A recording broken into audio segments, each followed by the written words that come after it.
वाली सरकार थी। और आगे ऐसे कौन से काम है, कौन सी समस्या है जिनका समाधान कराना जरूरी है, विकास की दृष्टि से व्यापक दृष्टिकोण रखते हुए। विकास शब्द जो है उसका दृष्टिकोण केवल एक छोटी काम या छोटा काम करना नहीं है, बहुत व्यापक शब्द है। और ये जो जिला चाहता है हमारा, जो जालोर, सिरोही और सांचौर के जिले के आम लोग चाहते हैं, जो जालोर, सिरोही और सांचौर के जो हमारे यहाँ के निवासी है, यहाँ के हमारे जो प्रवासी भाई और उनके परिवार हैं, उनके प्रति जो सोच होना चाहिए, उनकी समस्याओं के प्रति जो सोच होना चाहिए, वो आज तक भाषणों में रहा है। और चुनाव के दौरान वो सोच आती है, चुनाव के दौरान उसको बोली जाती है, उसका वादा किया जाता है, और उसके बाद में मैं समझता हूं कि आज तक कभी उस पर काम नहीं हुआ, अमली दामा नहीं पहनाया गया। उसकी वजह से प्रवासियों की भी बहुत बहुत बार बार आवाज आती है। हम लोग भी बाहर गए, प्रवासियों के बीच अक्सर जाते रहते हैं। चुनाव को लेकर भी हम लोग सब गए, स्वयं गहलोत साहब गए, उम्मीदवार हमारे नेता सब थे। तो लोगों की सबसे बड़ी मार रेल की थी, और निश्चित तौर पे होना चाहिए, क्योंकि उसके अभाव में इतनी असुविधाएं होती है। तो वो सोच जब लोगों ने वहां बात की, तो वैभव जी की भी वो सोच बनी, अशोक गहलोत जी की तो निश्चित तौर पे वो सोच रही है, क्योंकि जब वो भारत सरकार में मंत्री थे तब से ही हमारे इस मारवाड़ में रेल नेटवर्क का काम शुरू हुआ। ये मीटर गेज से ब्रॉड गेज होना, और पहले आपको पता था मीटर गेज तो बदलनी पड़ती थी, ट्रेनें बॉम्बे से आते थे, पर पूरा ब्रॉड गेज का काम होना। और जितनी नई ट्रेनें शुरू हुई, ज्यादा से ज्यादा ट्रेन शुरू होना, वो जब भी वो भारत सरकार में मंत्री रहे और सांसद रहे, इस पूरे मारवाड़ में रेल का पूरा जाल बिछाया गया। अहमदाबाद से, बॉम्बे से आते अहमदाबाद उतरना पड़ता, फिर फालना उतरना पड़ता, फिर जालोर और बाड़मेर आते, मीटर गेज से ब्रॉड गेज, ब्रॉड गेज से मीटर गेज, ब्रॉड गेज हो गई, लंबी ट्रेनें हो गई। हमारा जो रूट है ये जोधपुर वाला, भिलड़ी वाला, संगड़ी वाला, वाया जालोर और भीनमाल, रानीवाड़ा, इसमें भी कहा था ब्रॉड गेज कांग्रेस की सरकार के समय हुई। गाड़ियां चलानी थी, यात्री गाड़ी, यात्री गाड़ियां भी पहली गाड़ी अगर हमने देखी मालगाड़ियों के अलावा, गुड्स ट्रेन के अलावा, तो वो जब कांग्रेस की यूपीए की सरकार थी और राजस्थान में अशोक गहलोत जी के नेतृत्व वाली 2008 की सरकार थी, उस समय ये गांधीधाम वाली ट्रेन जो है वो शुरू हुई, जिसकी जोधपुर से अशोक गहलोत जी ने हरी झंडी। मेरे कहने का मकसद ये है इसमें आप लोगों को कि ये ऐसी चीजें है कि सिर्फ बात करने से नहीं होती, उनकी समस्या जो प्रवासियों की उस पर मंथन करना पड़ता है, और किस तरीके से शुरू हो उस पर कार्य करके उसको अमली दाना पहनाना पड़ता है। अक्सर बातें हुई है, आंदोलन किए, चुनाव के समय वादे किए, वोट लिए, मगर उसमें कुछ नहीं हुआ। हमारा मन से उन लोगों का रिश्ता है, क्योंकि वो तो हमारा परिवार है, पीछे उनके परिवार है, उन लोगों के बीच हम लोग रहते हैं, वो वहां बाहर नौकरी व्यापार कर रहे हैं। कौन आदमी चाहता है कि मैं बहुत सुरक्षित और अच्छी तरीके से बहुत जल्द मेरे घर नहीं आऊं? तो वो बातें हैं। तो हमने उस चीज को हमेशा गंभीरता से भी लिया है, पर मन में भी एक रहता है कि ये करें, तो उस पर भी आगे कार्य चलेगा। ऐसे कई सारी चीजें, कई सारी समस्याएं जो आई थी, और कई ऐसे बातें आई थी, उसको लेकर ये मैनिफेस्टो जो है, जो आपके बीच में भी हम लोग यहाँ लॉन्च भी करेंगे, आपने पढ़ा भी है, तो बहुत सारे पॉइंट्स आपने पढ़े होंगे, उसको लेकर हम आएंगे। इसमें जालोर, सिरोही के विकास में जिन जिन सेक्टर्स में बहुत ज्यादा जरूरी है कि यहाँ ये डेवलपमेंट होना चाहिए, ताकि यहाँ आम व्यक्ति को, पिछड़े को, ट्राइबल को, कास्ट को मजबूती मिले, हमारे लोग रोजगार यहाँ उत्पन्न हो सकता है, अच्छे रोजगार यहाँ मिल सकते हैं। ये जालोर में, जिले में जितने भी रिको डेवलप हुए, और छोटे छोटे कस्बों में भी जो रिको हुए, जो आज बड़े हो रहे हैं, वो कांग्रेस के अशोक गहलोत जी की सरकार थी, उनकी देन है। आप जालोर में देखो, आप भीनमाल में देखो, सांचौर में देखो, इवन तो आप देखो राम सिंह के पास में बीठन में, वहां रिको डेवलप हो रहा है। रानीवाड़ा में जमीन देने के लिए जो पहल की थी, वो अशोक गहलोत जी की सरकार के समय हुई। तो रोजगार कैसे उत्पन्न हो सके। और सिरोही के अंदर मुझे याद है 2008 और 13 के कार्यकाल में हमारे जितने भी प्रवासी बाहर रहते थे, वो सबसे पहले बर्तन उद्योग लगाने की बात करते थे। तो जब बर्तन वाले सबसे पहले आए तो उस समय हम सब मिले गहलोत जी को और उन्होंने कहा कि हम चाहते हैं कि हम यहाँ जो अहमदाबाद और बाहर लोग रह रहे हैं, हमारा एक सेक्टर यहाँ रहे। तो सिरोही जिले के बॉर्डर पे, अमीरगढ़ बॉर्डर पे जो मावाल है, उस मावाल में कितनी सारी फैक्ट्रियां लगी बर्तन की 2010 में, 11 में, 12 में। और आज देखो लोगों ने हैदराबाद से अहमदाबाद में जो लोग हार्डवेयर का सबसे बड़ा काम करते हैं, उनकी फैक्ट्रियां वहां लग गई, उद्योग लग गए, परिवार वहां रहने आ गए, जगह ही नहीं रही अब वहां। तो ये जो रोजगार देना, अच्छा व्यापार करे, हमारे स्टेट में आके व्यापार करे, ये भी कांग्रेस सरकार की देन थी, अशोक गहलोत जी की सरकार की देन थी, जिसकी वजह से ये सारे काम शुरू हुए। मैं आपको घोषणा पत्र के साथ में उदाहरण क्यों बता रहा हूं, 2-3 ही बताना चाहता हूं, नहीं तो बहुत लंबी बात है, भले 4 घंटे आपको तो मैं बोल सकता हूं आपके सामने कि कांग्रेस की जो सरकार है राजस्थान में रही है पूर्ण की। और जब से हम सब सक्रिय राजनीति में, हम लोग, हमारे जैसे नौजवान लोग जिनकी उम्र है वो जो देख रहे हैं, 98 की हो, 2008 की हो, 2018 की हो, उनमें हर सेक्टर में कितना प्रोग्रेस हुआ है उसके बारे में। तो ये 2-3 चीजें जो है, जैसे रेल का मैंने आपको बताया, मैंने आपको रोजगार और रिक्को के लिए बात बताई। आप देखो सुरक्षित फॉरेस्ट किया, उसके साथ में पर्यटक घूमे और रोजगार कैसे मिले हमारे यहाँ। एक छोटा व्यक्ति जो खड़ा है वो भी एक लारी लगा के अच्छा काम करके और अपने मजदूरी अच्छे पैसे कमा के और घर जाए, उसके लिए भी सोच कांग्रेस से सरकार के समय रखी गई थी। उसके बारे में भी हमने घोषणा पत्र में बात की है, सड़कों के बारे में बात की है। मैं कल कहीं सुन रहा था, भारतीय जनता पार्टी के हमारे जो साथी है वो कह रहे थे कि रोड ऐसे हो गए, ऐसे हो गए। आप सब पत्रकार लोग, यहाँ के लोग हो ज्यादातर, आप सब जानते, आप स्मरण करो कि जब ये भारतीय जनता पार्टी की प्रदेश में सरकार है, ये रोड इन्होंने खस्ता हाल में करके हमको कांग्रेस ने जब भी है इन रोड काम करने का शुरू किया। अब दो ही उदाहरण, बहुत लंबी बात करने की जरूरत नहीं है। 2018 में भी कांग्रेस की सरकार बनी थी, 2023 तक, 2016-17 में जालोर जिले में और इस सेक्टर में जहां जब ये प्रेस कॉन्फ्रेंस घोषणा पत्र करें, एकदम जिले 2 बार बहुत बेहतर बढ़ाई, सड़कें टूट गई, काम की नहीं रही। 2018 के पहले इन्होंने कार ही नहीं लगाई। 19 में लोकसभा का चुनाव आया, काम होना स्वाभाविक ही नहीं था। 19 कोविड हो गया बीच में। आप समझो कि पूरा इन्होंने कुछ काम किया नहीं, उसकी वजह से हालत खराब हुई। 2020 के बाद जब कोविड का समय थोड़ा गुजरा और सरकारें पटरी पे आके काम करना शुरू किया उन्होंने, तब आप जगह देखो विभिन्न बजटों में जालोर, सिरोही जिले को, सचोट जिलों को सड़कों के लिए सबसे ज्यादा घोषणाएं हुई है। हमारे ये जो राम सिंह से रानीवाड़ा की सड़कें और फ्लाईओवर्स है, जो सड़क टोल वालों के चक्कर में फंस गई थी, उसमें फाइनेंस की सारी त्रुटियों को दूर करके एक्सेप्शन निर्णय लेके सीएम ने उसमें हमको रोहित और जालोर वाली सड़क के लिए काम किया। दूसरी कई सारी सड़कें मैं गिना सकता हूँ जो बनी है। हम तो ये कहेंगे आज भारतीय जनता पार्टी का राज राजस्थान में, ये सड़कें उस समय की हमारी बजट घोषणा है जो सारी सड़कें बन रही है, मिसिंग लिंक के अलावा भी ये हाईवे की सड़कें, ये सुरक्षित रहे।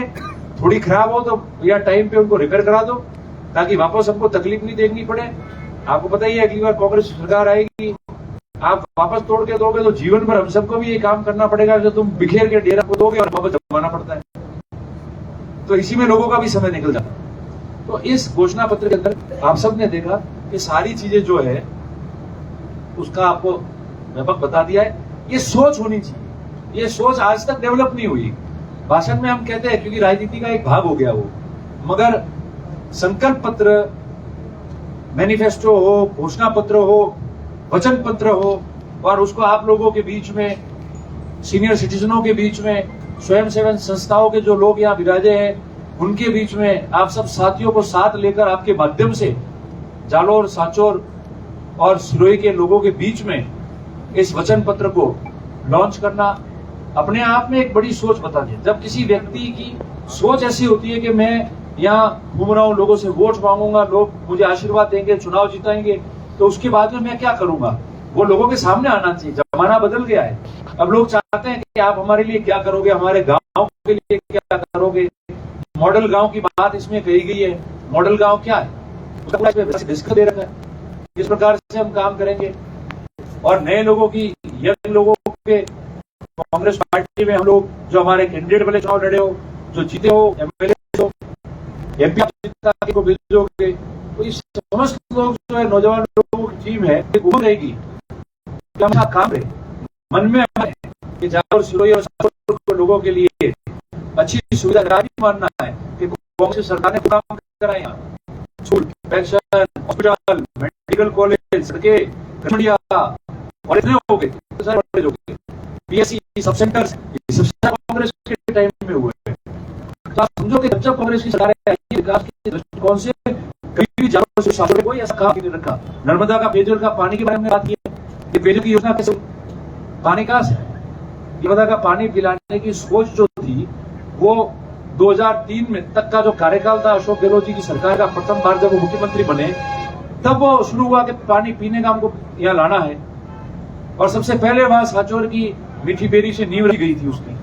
फिर 2008 में जब सरकार बनी, जब आपके आशीर्वाद से मैं भी यहाँ विधायक था, मुख्य सचिव था, तब यहाँ साचोर में लगातार 2 बार और 2012-13 और 13-14 के बजट के अंदर इस पूरे जालोर के 3 प्रोजेक्ट जो एफआरआर पानी आने के 1500 करोड़ रुपए मुख्यमंत्री जी ने दिए थे, और 1500 करोड़ ये लाइनें बिछाने का काम, ठेठ आवल भादरा तक पानी पीने का, लोगों को पानी की समस्या का सामना नहीं करना पड़े, फ्लोराइड के पानी से मुक्ति मिल जाए, इसलिए काम शुरू किया। पर जब 13 में काम शुरू किया, 13 और 18 के बीच में जब जनता पार्टी की सरकार इस प्रदेश में बनी, आपको ध्यान है वो काम ठप हो गया, रुक गया, ठेकेदार ब्लैकलिस्ट हो गए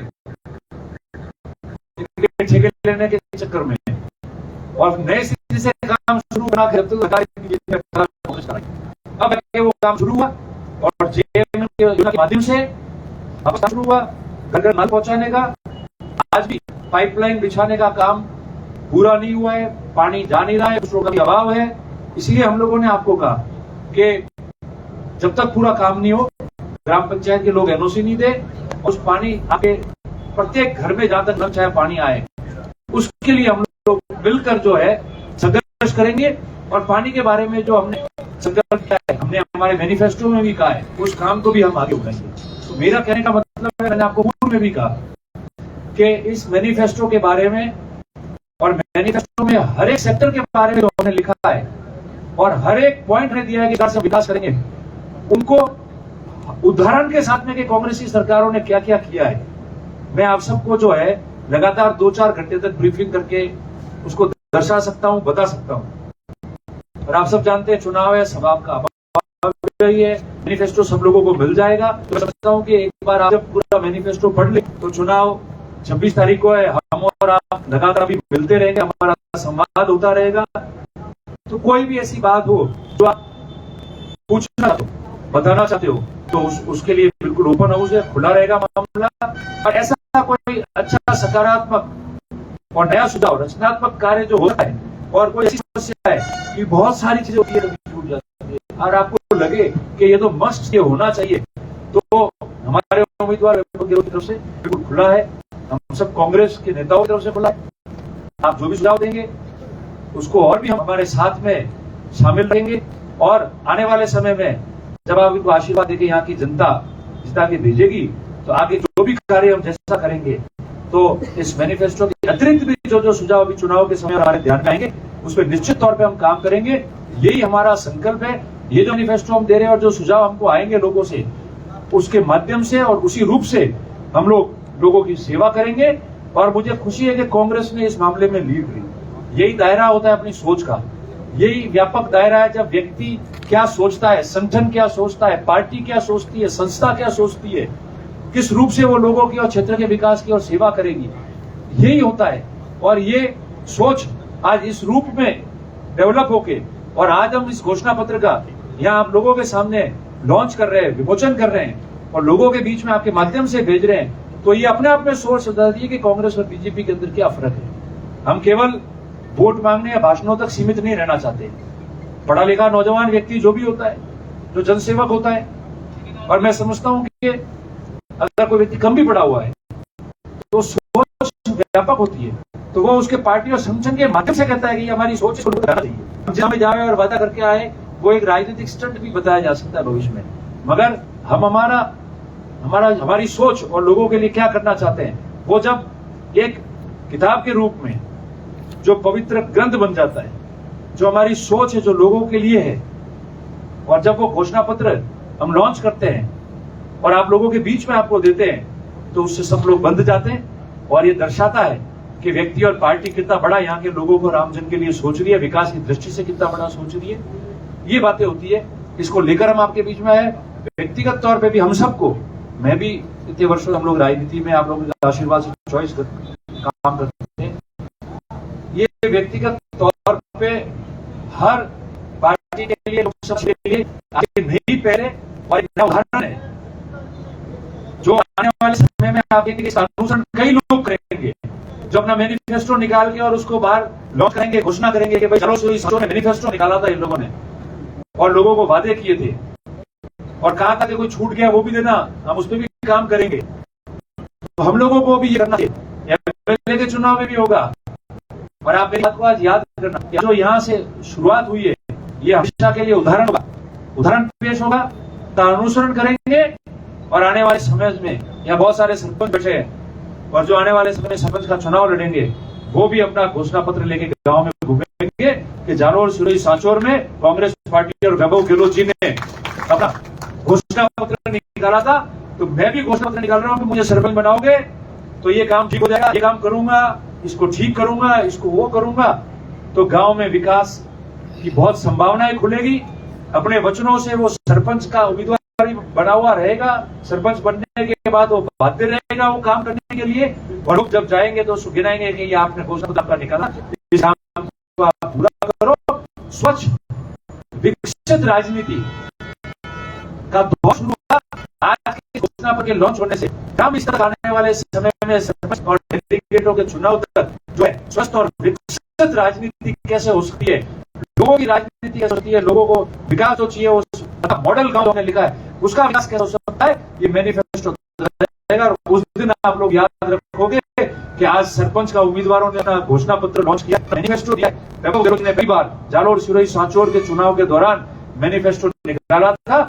आज सरपंच के चुनाव में लोग देने आए, ये उदाहरण भविष्य में आप लोगों के बीच में जो है वो होगा। मैं आप सबको बहुत बहुत धन्यवाद देता हूं कि आप लोग हमारे बीच आए। और बहुत सारे लोग जो इतिहास का गवाह बने, मैं इतिहास इसलिए कर रहा हूं कि राजनीति और सामाजिक जीवन में जो भी कोई बड़ा काम होता है, जनता का काम होता है, नई शुरुआत होती है, उल्लेखनीय उदाहरण पेश आए, तब वो इतिहास में दर्ज हो जाता है।